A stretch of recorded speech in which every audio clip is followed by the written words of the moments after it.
How are you Jesus doing Christ. tonight? Hello and welcome to the Torch Snuffers podcast. I'm your host, Alicia.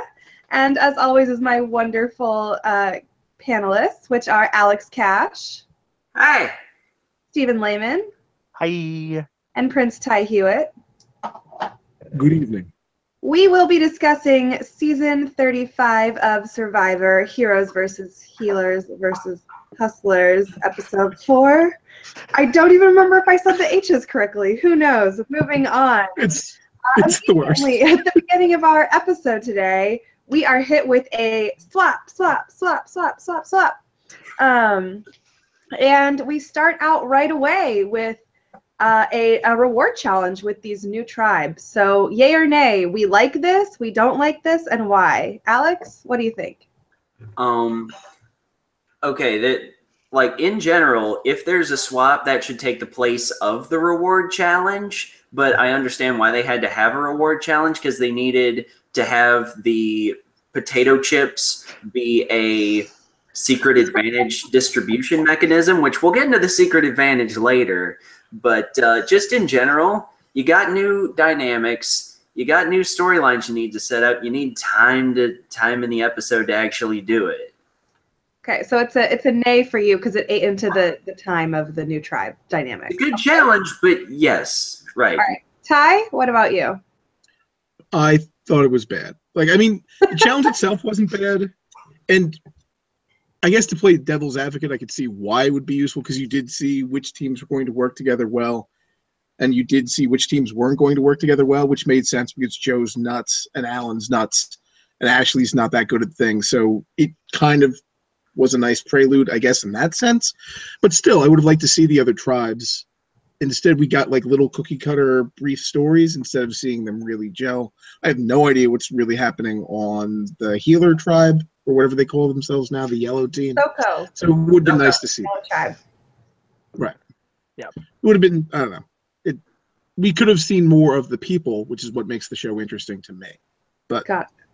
All right, Steven, what about you? I'm with Ty on this, and Alex, I get why they did it, because they needed to introduce the potato chip advantage, which not a fan, but I'm with Ty, and I would have preferred to see the new dynamics of the tribes fleshed out more, because I can't tell you a damn thing that's happening on New Yellow except for Chrissy and Ryan, but we'll get to that when we get to that. Oh my God, we will indeed get there. I cannot believe all of you have bad opinions, aka not my opinion on the reward challenge. So, at least he's wrong. What a shock. No, impossible. I always have the best ideas and thoughts on Survivor. What are you Billy was so good in Pearl Islands. Anyway. So I didn't mind the reward challenge. I thought that if someone did really poorly, it could open up a lot of tension in the tribe dynamics right on the bat. So we had Patrick last week who kind of overtook the challenge, and it ended up being his demise. And I thought perhaps they were grasping at a way to maybe immediately have tension where there otherwise might not be tons of tension. So I didn't mind it. The reward was okay. Yeah, it had that advantage. It was no 7-Up Oasis, but what can you do? They can't always be that incredible. Casa de Shine. It was definitely probably shouldn't be an always after a swap go immediately into a reward challenge, but I didn't mind it for this season. But after... I'm sorry. No, I was going to say that Ashley not doing well in the challenge kind of proved your point, in as much as it did cause the tension. So you do have a valid point as far as that goes. I will concede that. I am conceding. I think real quick on the reward challenge, I think if they go from 3 to 2, it's better, because you have only 2 tribes to split up the time between. I think when you still have characters that need to be fleshed out on 3 different tribes, though, I'd personally rather see the 3 tribes being developed than a challenge, just because I feel like there's more people I need to get to know, rather than 2 tribes where it's okay, you have one and the other. So. I would like to play a little bit of devil's advocate to that and say that the one of the downsides of having the smaller tribes is that the dynamics are fairly simple compared to a larger tribe, because there's fewer people, obviously. And so once you have the dynamic figured out, there's not a lot of room for movement, which is why in this season in Worlds Apart, the pre-merge has been more characterized by like just, character moments. And so like if you spend too much time setting up the strategy early on, then you might end up not having any new developments in a later episode when you need them. I see. And I would almost argue against that in this season in particular. We see at the beginning of this episode a lot of dynamics that we thought were going to go a certain way. We saw Yawa tribe with Jessica and Cole coming together, and then, fan or chips hit the fan or whatever you want to call it. And then suddenly they're not so tight. We see later in the we see that we think things are totally going to go one way, and then boom, Devin gets a secret advantage, and suddenly the game is open yet again. So anyway, but we'll get there. We'll get there, because first we have the Yawa tribe toasting PB&J to their victory, and Jessica trips a little too long. Yeah, so what do we think of the Yawa tribe? What fates do we have in store for those players? I think that Yawa is going to be a fun, albeit dysfunctional tribe. I don't know if they're necessarily going to lose super often, but I got to give mad props to Lauren again for basically just sniffing that shit out with Cole and being like, what? Like, it was. I don't know. I like Yawa. I think they're a fun group. I like Jessica. I love Golden Retriever, even though he's not, brightest bulb in the box. I don't know. It just seemed like a fun group. That's an understatement, because yet again we see him making the same damn mistake and just blabbing a secret immediately to literally everyone. To quote The Incredibles, when everyone knows a secret, no one does. The thing is that, like, so this is the third episode in a row that he's made that mistake, and I don't think he, like, maybe we're missing out on some things, but I don't even think he realized it was a mistake until now, because previously he was like, yay, now I know that Joe has an idol, and then he was like, yay, now we have a plan to blindside Joe. And I don't think he ever thought the 2 steps farther down the line, and Jessica hadn't had enough of it to feel comfortable telling him to stop. So, but that's the danger of just hoping he gets better, is that when he doesn't, things get much worse quickly. Ultimately, I thought that Cole being God's perfect idiot was actually perfect for Jessica's game right now, because it happened at a point where the healers still have numbers on that tribe.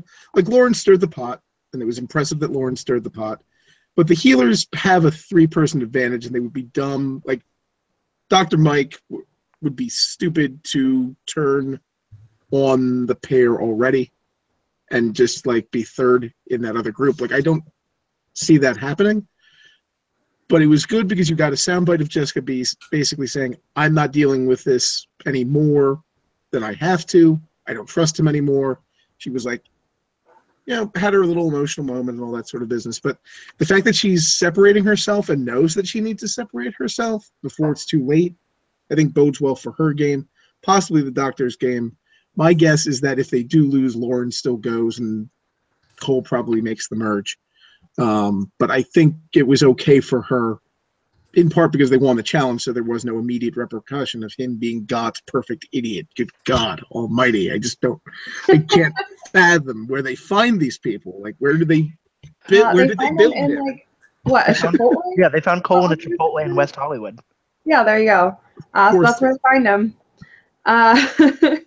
But I don't know. I mean, I think Mike wasn't necessarily in the best spot on the healers tribe. He had a lot of tension with Joe. He's definitely seeing himself playing second fiddle to Cole and Jessica. So I don't know that him teaming up with Ben and maybe Lauren is totally the worst thing for his game. I don't think he has a huge, tight group of 6 to go back to necessarily, but remains to be seen. I think Mike has options, and I would like to see him use those options, but we will see. Next up, we go to the tribe, where, you know, Joe lays the seeds for Devin to vote with him, and then it goes awry, and, you know, we have all kinds of shit going on. We have the 2 pairs, we have Alan and Ashley, and we have Desi and Joe. We no longer have 2 pairs. Because one of them leaves us. I'm so sorry for your loss. It is no coincidence that I am all in black tonight, because we have Alan's eyes, if not Alan himself, had stories to tell. All of those dramatic looks at Joe being like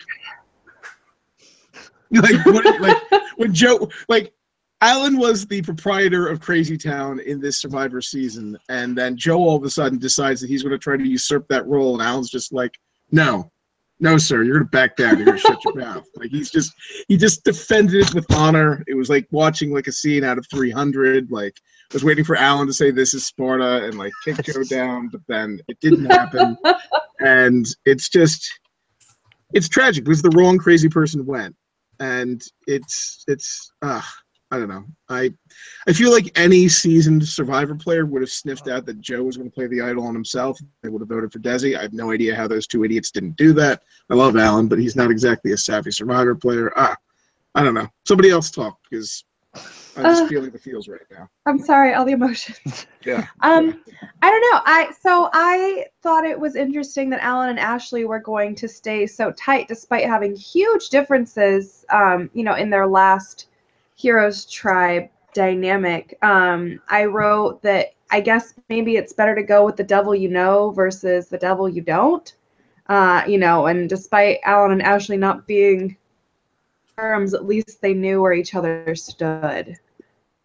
Yeah, I don't know. Steven, what do you think? Yeah, I think that's exactly what it was. I don't think it was any particular warm feelings from Alan to Ashley or vice versa. I think it was just like, you're a person I know, and they are people I don't know. And, you know, what's the word? It's company makes strange bedfellows or something like that. So, yeah, I think it was more of just a marriage of convenience than anything. I still think at the end of the day, Ashley's not going to get a Christmas card from Alan after this is all said and done. Yeah, and what I would like to say about that is that, you know, I think if it had been a few days, then there might have been more of a chance that they would, you know, consider working against each other rather than with each other, just because they would have more time to get to know the other people. But it's a difference. It's the difference between having spent 8 days with some, or 11 days with some people and 3 days with others. Yeah. Percentage-wise, that means a lot more on day 11 than it does on day 30, you know? It's true. Yeah, very true. Pretty impressed with Devin in this episode. They built Devin up as kind of like the idiot savant that was learning the game of Survivor through Ryan. And I was actually surprised and pleasantly surprised to see his perception on Joe. Without his handler, if you will, teaching him Survivor strategy, Joe was able to come up to him, lay up some thick plan about how the heroes wanted to get rid of him, and discern pretty easily that he was full of shit. Like, I clapped at Devin when Devin was like, you know, he seems like a car salesman.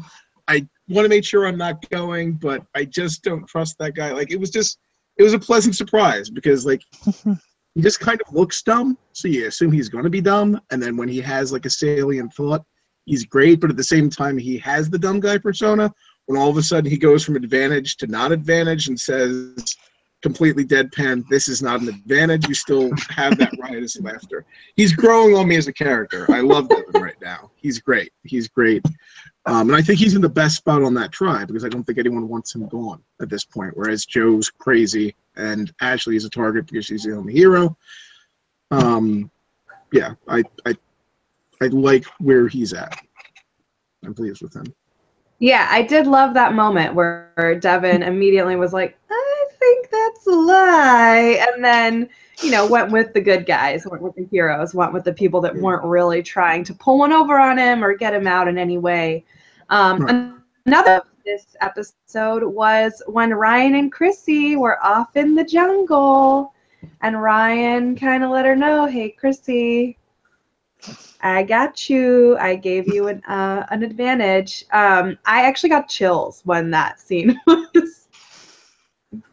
I thought the music was great. Yeah, Steven, a little interesting info about that, about the reason why Ryan chose Chrissy. Yeah, so they have a lot of seasons. They have the press come and do like media for the first cycle of the first episode. And when we saw Chrissy puking, we were like, in the first challenge, we're like, okay, obviously he's gonna give it to her. But it turns out, according to Josh Wigler, I think he did it for Parade or EW, he said that when Chrissy was throwing up, that was after all the other tribes had left, and Prost was doing his spiel of, you guys, have a date with me at Tribal. So really, the only reason I think that she got it was because, Ryan was just like, oh, hey, older woman, she might be out first. So. Yeah, I didn't actually catch all that, so I'm going to recap in case. But basically, the press let us know that vomiting was not seen by Ryan or any of the other tribes, so he really did just pick her out of the pack from the boat. We see Chrissy being like, oh my gosh, I don't know what it was about me on the boat that made me seem like a nice person.